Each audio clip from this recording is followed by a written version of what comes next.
안녕하세요. 김변스 행정법입니다. 이번 영상에서는 행정법의 효력에 대해서 설명을 드리도록 하겠습니다.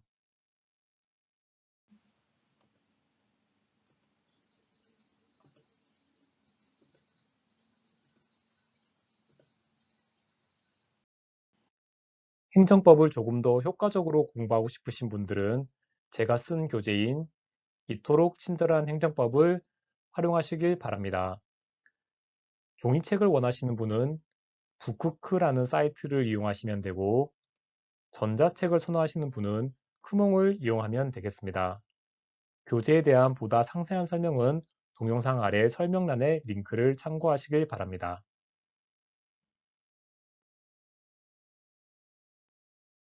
행정법의 효력은 크게 세 가지 측면에서 볼 수 있습니다.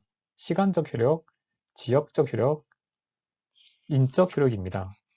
그런데 시간적 효력이 제일 중요하기 때문에 시간적 효력 위주로 설명을 드리도록 하겠습니다.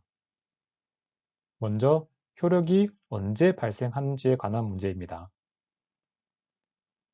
법률 등이나 중앙정부의 법령은 일반적으로 그 법이 개정되거나 제정될 때 그 부칙에 언제 시행되는지가 기재되게 됩니다.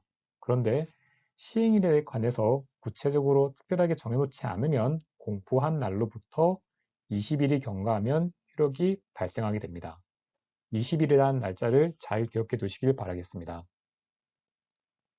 그런데 국민의 권리 제한 등과 관련 있는 경우에는 그 기간이 조금 더 길어집니다. 권리 제한 등이 생기면 불이익이 생길 수 있으니 시행 시기를 일반적인 경우보다 조금 늦추는 건데요. 공포일로부터 30일이 경과하면 효력이 발생하게 되죠. 조례와 규칙은 특별한 사정이 없으면 공포한 날로부터 20일이 경과하면 효력이 발생합니다.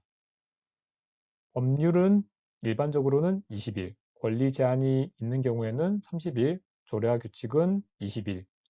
이걸 잘 기억해 두시길 바라겠습니다. 법령이 효력을 갖기 위해서는 공포라는 절차가 필요합니다. 공포라는 건 널리 알리는 과정을 얘기하는데요. 헌법 개정이나 법률, 조약, 대통령령, 총리령, 부령은 관보에 기재하게 됩니다.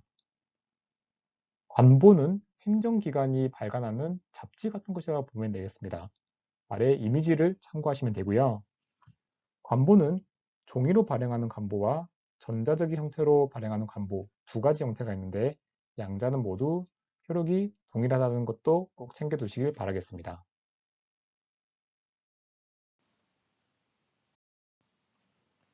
시간적 효력 중에서도 가장 중요한 게 불소급의 원칙이 되겠습니다. 소급은 시간을 거슬러 올라가서 과거의 일에 영향을 미친다 이런 뜻입니다. 그런데 소급에는 두 가지 종류가 있죠. 첫 번째는 진정소급입니다. 진정소급은 진짜 소급을 얘기합니다. 효력 발생이 일 이전에 이미 완성된 사항, 그 사항까지 거슬러 올라가는 게 진정소급입니다. 이에 반해서 부진정소급은 얼핏 보면 소급처럼 보이지만 진짜 소급은 아닌 그런 걸 얘기합니다. 아직 완성되지 않고 현재 진행 중인 사항에 대해서 소급을 하는 것이죠. 예를 들어 보겠습니다.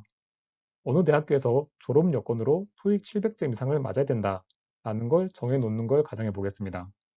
그런데 이미 졸업을 한 학생에게 이 요건을 적용을 해가지고 700점 이상의 토익 점수를 취득하라고 요구하거나 700점이 넘지 않았으니 졸업이 무효다. 이렇게 만드는 건 진정소급입니다. 이 학생은 이미 졸업을 했기 때문에 법률 관계가 이미 완성이 됐기 때문이죠. 하지만 현재 대학에 다니고 있는 재학생에게 이 요건을 적용시키는 건 부진정소급입니다. 재학생은 아직 학교에 다니고 있기 때문에 법률 관계가 완성되지 않았기 때문이죠. 진정소급의 경우 원칙적으로는 허용되지 않습니다. 진정소급을 하게 되면 과거의 법률 관계가 흔들리게 됩니다. 그러면 당연히 법적 안정성도 크게 침해될 수 있죠. 당사자의 신뢰도 많이 침해받기 때문에 원칙적으로 허용되지 않는다라고 보시면 되겠습니다. 하지만 예외가 있습니다. 진정서급은 원래 안 되지만 예외적으로 허용되는 경우가 3가지 정도가 있습니다. 일반 국민의 이해에 직접적인 관계가 없는 경우, 국민의 이해관계에 영향을 미치지 않으니까 진정서급을 해도 상관이 없는 것이죠. 또는 일반 국민의 이익이 오히려 증진되는 경우, 마지막으로는 불이익이나 고통을 제거하는 등 특별한 사정이 있는 경우입니다. 이럴 경우에는 예외적으로 진정서급도 허용이 되는데요. 그리고 상대방의 신뢰를 보호해야 할 필요성이 있지만 그러한 신뢰 보호보다 공익상의 목적이 훨씬 더 큰 경우가 있습니다. 그럴 경우에는 또 진정서급도 인정이 되는데요. 대표적인 사례가 친일 반민족 행위자 재산의 국가기소에 관한 특별법이 있습니다.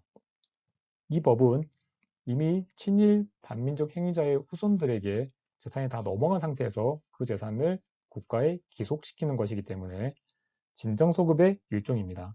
하지만 친일 행위를 한 사람들의 자손들이 계속 재산을 가지고 있는 것은 상당히 불합리하기 때문에 이 경우에는 중대한 공익성을 인정을 해서 이러한 특별법도 허용된다라고 헌법재판소는 판단한 것이죠. 부진정소급은 진정소급의 반대라고 생각하시면 쉽습니다.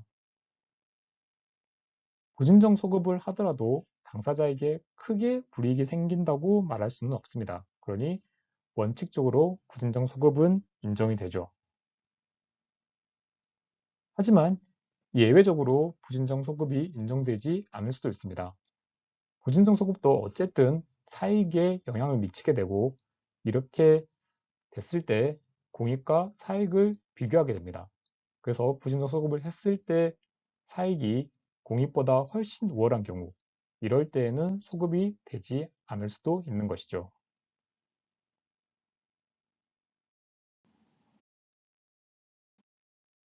이어서 지역적 효력과 인적 효력을 간단히 살펴보겠습니다.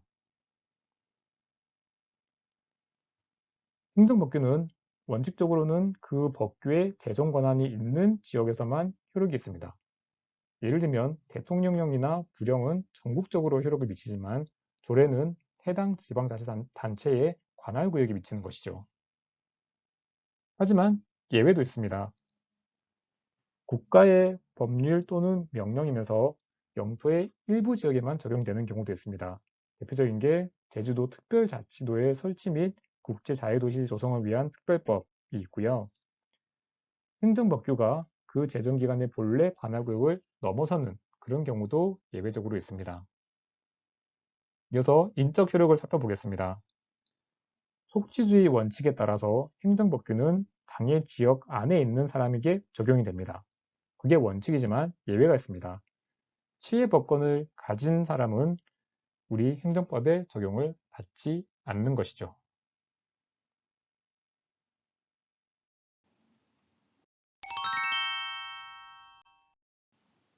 요약 및 정리를 해보겠습니다. 효력 발생 시기는 법령의 종류에 따라서 조금씩 달랐습니다. 법령 등 중앙정부 법령의 경우 원칙적으로는 20일이 경과하면 효력 발생하지만 권리 제한과 연관이 있으면 30일입니다. 조례는 20일 경과하면 효력이 발생합니다. 공포는 법령을 널리 알리는 것인데 관보에 게재하는 방식으로 공보를 하게 됩니다.